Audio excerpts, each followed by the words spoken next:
Today I'm making a loaf mold. It's going to be fragranced with white rose from Brambleberry, and I'm actually going to be trying a hanger swirl for the very first time. I'm kind of excited.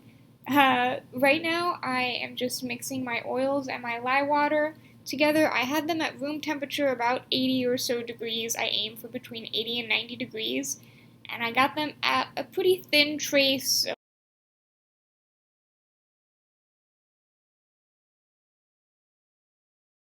For the soap, I'm going to have a white base and two different greens, a light green and a darker green.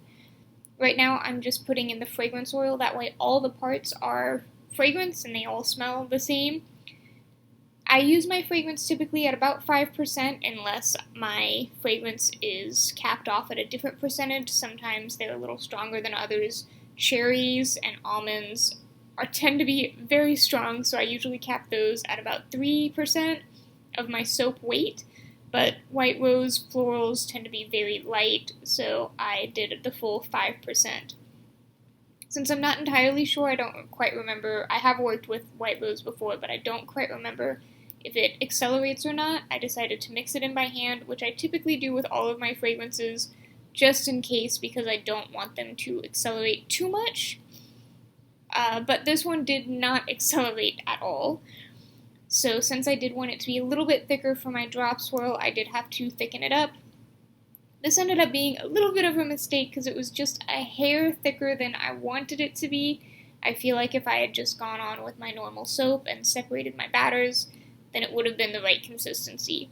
But I did end up stick blending the entire soap base for maybe a minute or so, not terribly long though. For the two colors of green that I'm going to be using, I did about 2.5 or so ounces.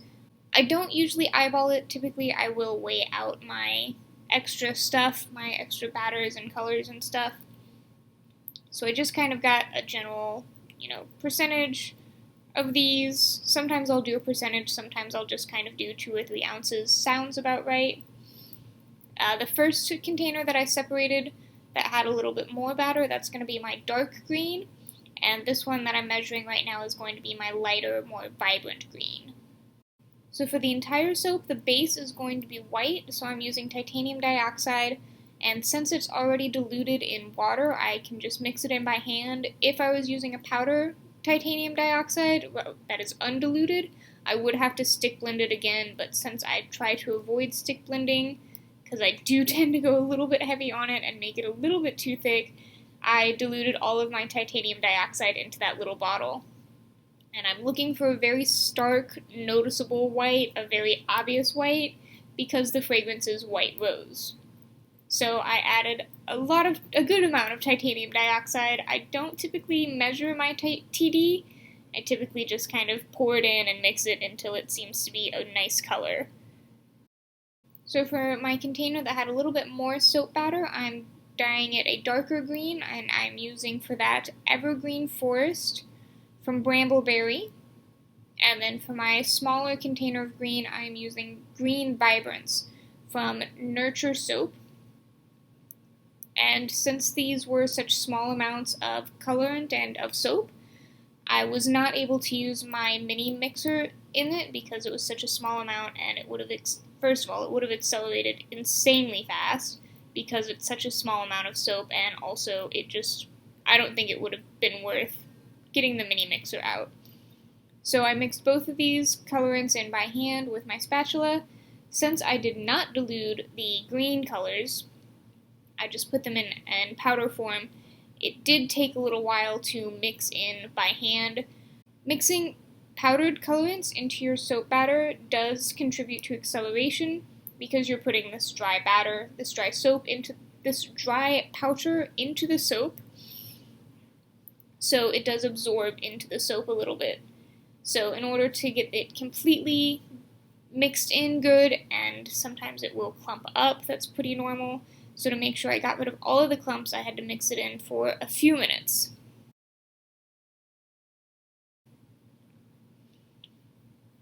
And as you can see, my white batter is just a little bit thick. I would have liked for it to flow out a little bit more than that, but I did end up having to kind of plop it down. And since it's so thick, I wanted to get some air bubbles out because I was pretty sure they were in there. So I tapped my loaf mold down a couple of times in between now and also when I was finished. This is when I do my hanger swirl, but I ended up doing it, I would have done it differently. Now that I've done it once, I'm going to do it different next time. What I ended up doing was doing the hanger swirl after each color, so I just put in the dark Evergreen Forest, did the hanger swirl, I'll put the Green Vibrance, do another hanger swirl, and then the Evergreen Forest again, and then do a third hanger swirl. And what that ended up doing was really mixing in the two greens so that they weren't very separated. When the bar was cut, it was a little bit difficult to tell one green from the other. So next time I will not be doing that.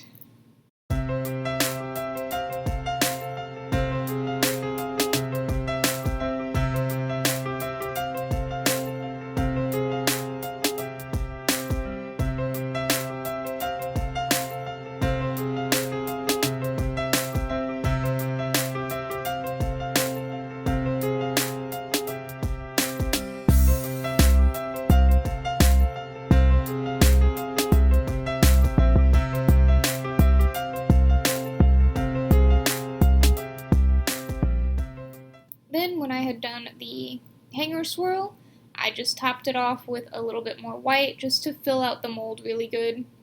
I did end up putting a little bit too much soap, so in a second I'm going to tap my mold down and it's going to kind of overflow over the sides. This was my first time using this loaf mold. Normally I use the one that I got from Hobby Lobby, but this one that I got from Michael's for about the same price, it comes with these little support beam things on the very side, so I was hoping it would help support, which it does a little bit more than my other just plain mold, but I do still have to use books on it to keep it intact, to keep it square.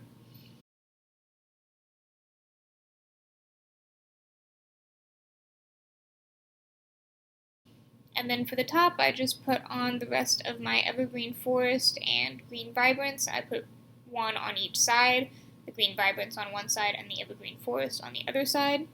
And then I just did a pretty simple swirl with my pipette. I think this gives the soap a nice look to begin with, a nice swirl, and it also kind of textures the soap a little bit as well, which I super like.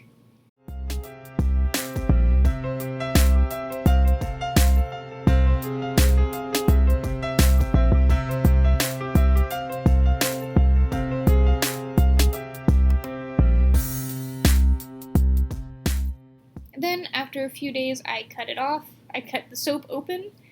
That was the top of it with that swirl. It did end up getting some soda ash that I'll need to steam off later on, but that's pretty normal.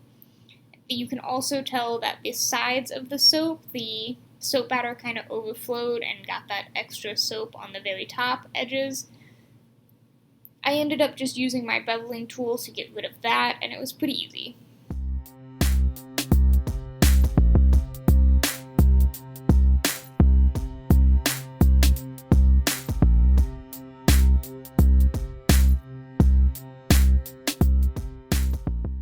You can definitely see that layer of white on the very top of the soap, which I don't know if I like that or not. I don't think I like it a whole lot, but it's definitely not, it doesn't detract from the soap at all, so luckily it didn't totally ruin the soap. It still looks very good even with that noticeable layer of white in there.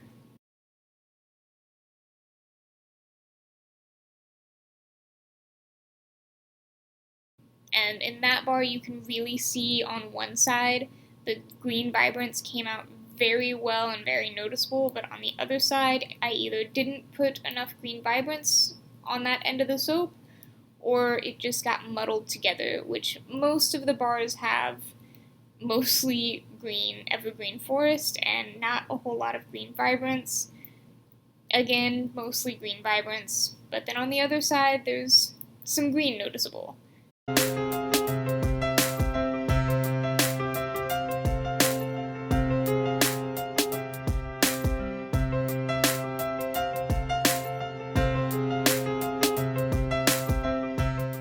I do like how some of the swirls came out kind of wispy looking.